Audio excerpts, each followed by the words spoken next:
BTC बा बिटिआरनि चिफआ सोर जागोन माखासे खोथा ओंखारबोदों आरो बेजों लोगोसे मानगोनां प्रमद बर' सारनि खुगानिफ्राय माखासे इम्परटेन्ट गोनांथार खोथाफोरखौ बर' रावै खोनासंनानै ला। गुबुन मोनसे आं दहाय मोनसे इम्परटेन्ट भिडिअ होदोंमोन प्रमद बर' सारनिनो, बै मोनसे भिडिअ एसामिस लेंगुवेजाव बुङोब्लाबो नैबेखौ खोनासंग्रोदो, ओमफ्राय लास्टाव फैगासिनो।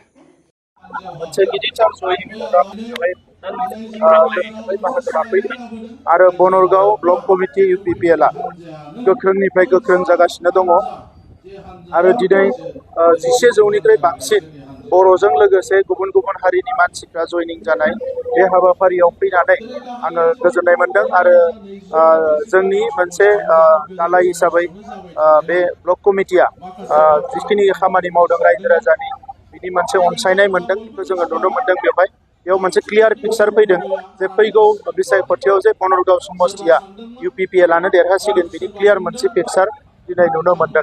गोबाव सम बेवहाय BPF-नि बिजाथि देरहादों आरो बिथांमोना नांगौबायदि खामानिफोरखौ रायजो राजानि मावबोनो हायाखै, जायनि थाखाय रायजो राजाफोरनि गेजेराव मोनसे खुद्रिनाय दुखु मोननाय फैदों आरो बिनि थाखायनो दिनै गुबुन गुबुन रायजो राजाफ्रा फैनानै बेवहाय जइन जाफैदों UPPL-आव। आरोबाव जों खोनानो मोनदों आरोबाव हाजार हाजार रायजो राजाफ्रा बेवहाय जइन जाबावगोन आरो आङो दिनै 40टा समस्तिखौ बेरायनानै बेखौनो नुदों जे फैगौ मास मोनसे मोननैनि उनाव बे 40टा समस्तियावबो UPPL-नि जि सापर्टार बियो 60%निख्रुइ बांसिन जानो थांगासिनो दङ आरो फैबाय थानाय जियानो बिसायख'थि फैया मानो UPPL-नि बिजाथिया जोबोद मोजां भट लानानै देरहागोन, बेयो रोखा जाबाय आरो बनरगावआवबो UPPL-नि बिजाथि देरहागोना सम्पुर्ण भाबै जों नायोब्ला रोखा जाबाय।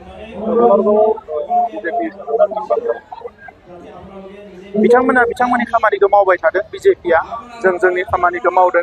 दायो जोंनि एलायन्स गभर्नमेन्ट सोलिगासिनो दङ। नेक्स्ट बिसायख'थिनि उनाव मा जागोन एबा बिसायख'थिनि समाव मा जागोन बेखौ जों दानो बुंथ'नो हाया, नाथाय UPPL-आ गावनि लाइनजों खामानि मावदों। जोंहा गावहा एजेन्डा दङ, बिटिआर ओनसोलाव गोजोन गायसननाय, बिटिआर ओनसोलनि सोरगिदिं जौगानाय, बिटिआर गोरोबथानि गासैबो दफाफोरखौ मावफुंजोबनाय आरो बेफोर एजेन्डाखौ लानानै जों गोख्रोङै खामानि मावबाय थादों आरो बेखौ नुनानै दिनै रायजो राजाफोरनियाव मोनसे फोथायनाय फैदों। नोंथांमोना मिथिखागौ बिटिसि बा बिटिआरखौ सालायनो जोंहा चिफनि गोनां जायो। दा बे चिफआसो सालायो। दा बेनिनो गोरोबनायनि खोथा फैबाय थादों। दुलाराय बर' फरायसा आफादनि मानगोनां दिपेन बर' सार, प्रेसिडेन्ट अफ आबसु, बिथांनि खावलायनायाव दा गोरोबनाया बेसेबांसिम मावबायखो रायजोआ बयबो खोनासंनो नेनानै दं। नाथाय जों रावबो लिडारखौ डिनाय खालामा। दा नांगौ बायदिब्ला बांसिन पाब्लिकनिफ्राय जों नुनो मोनो बिटिसिनि चिफआ हाग्रामा महिलारि सारानो थानांगौ।